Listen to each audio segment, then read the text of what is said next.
Okay, what's up, guys? Today I had a question from a student ask about a concrete slab that they had to pour, and we got in some an interesting discussion about checking for square.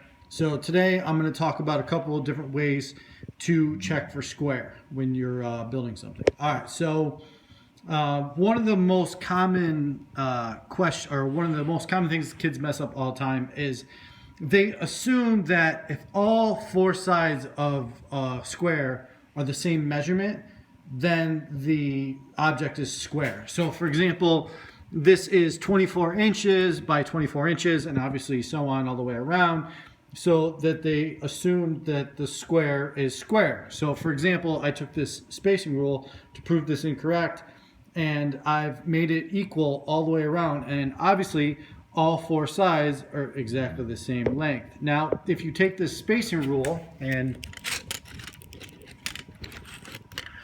you do one of these to it, we have not changed the length of all four sides of the square. Okay, all the four sides are exactly the same length, but clearly we are not square anymore. So by measuring the ends, that is not an indicator of square. Indicator of square is actually if all of your corners are at a 90-degree angle. Okay, and so here's a couple different ways to double check to make sure your square is square. So just to also real quick, why this is important is because usually your building materials are square. So for example, a block is square. So if your building is not, you're going to start running into problems when things not lining up. Also, you cannot use your material to indicate square, meaning bricks. Bricks are not always square. So if you range off your bricks, you can't use that as an indicator. You still have to measure. Okay, so the first way that we can do this is by measuring from corner to corner. Okay, so I again have taken a ruler here, and if you put the one end at one end of the corner and go diagonal to the other, you should have an equal measurement.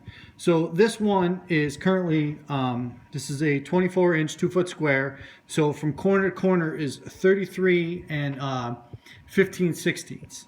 So when I measure from that corner over there to there, I should get 33 and 15 sixteenths, which I actually do. Then, if you measure going in the other direction, from corner to corner, like so, you should have the exact same measurement.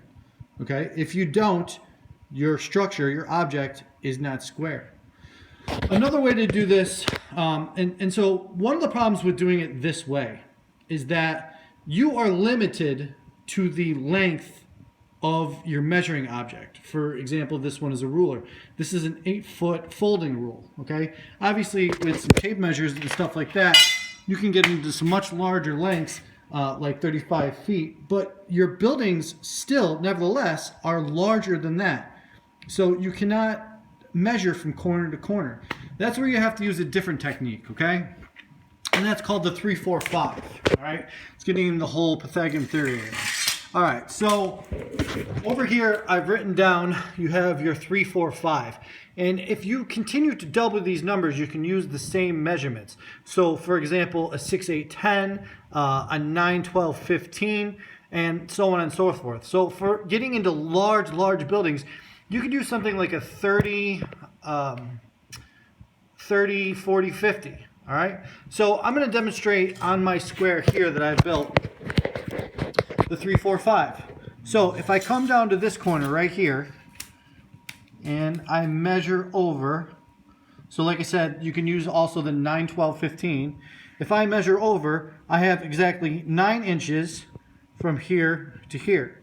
And then if I come this way and measure over 12 and put a mark from there to there is 12, place a mark, and then measure the diagonal off of that, I should get 15. And when I come over, sorry, it's hard with one hand, but we get the idea close enough. From here to there is 15. So that indicates that my square is actually square. One of the things the kids often mess up too is that they will square, if this was an actual masonry structure, they'll continue to square it as they go up. Huge mistake, okay? If your initial layout is square and you build your structure plumb, it will continue to stay square. So that's why building plumb is extremely important.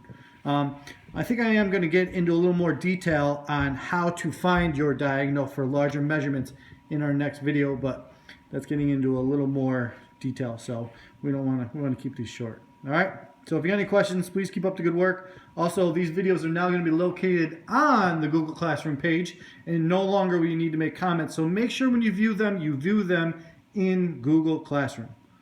Hope all is well. See you guys.